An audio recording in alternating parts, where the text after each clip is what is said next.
December 25, 1914. On one side, British soldiers. On the other, German soldiers. They were supposed to be trying to kill each other. By the end of the day, they were shaking hands, laughing, and in some places, kicking a football across no man's land. But here's the problem. That story? It's not as simple as you've been told. And what actually happened is even stranger.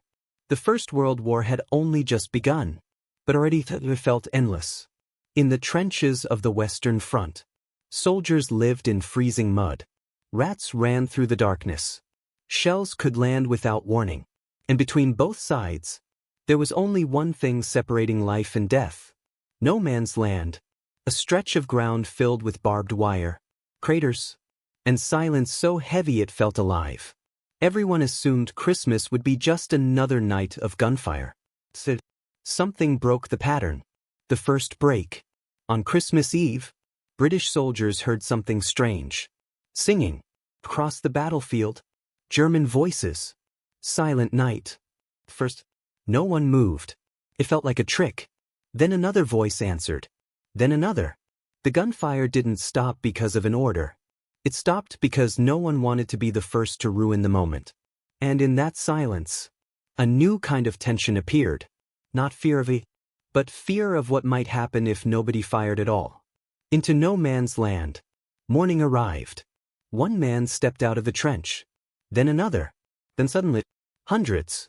No weapons raised. Just frozen ground between them. They met in the middle. And nothing happened. No shots. No explosions.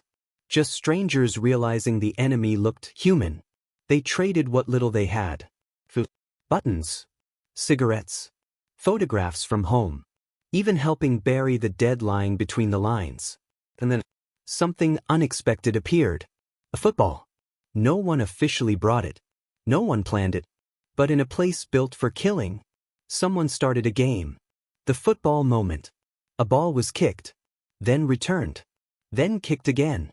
And for a brief moment, the war collapsed into something unrecognizable. There was no stadium, no referee, no rules, just soldiers on both sides, laughing in the snow. But here's the twist. There wasn't just one match. There were multiple moments like this, in different sectors of the front. Some played, some didn't, some simply stood and watched.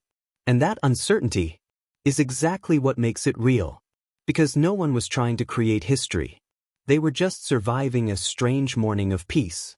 Return to war, 410 to 520. But peace never lasts long in war. Commanders found out. And they were not happy. Orders came down immediately. No fraternizing. No exceptions. Units that had shared Christmas together were separated. And slowly, the silence returned to something worse. Gunfire. Artillery. War continuing exactly where it left off. The same men who had laughed together were now enemies again. And this time, there would be no Christmas pause. So did football stop World War I? It didn't stop the war. But for one impossible moment, it stopped something deeper. Hatred. And if you look closely, the story isn't about a match at all. It's about what happens when enemies remember they're human.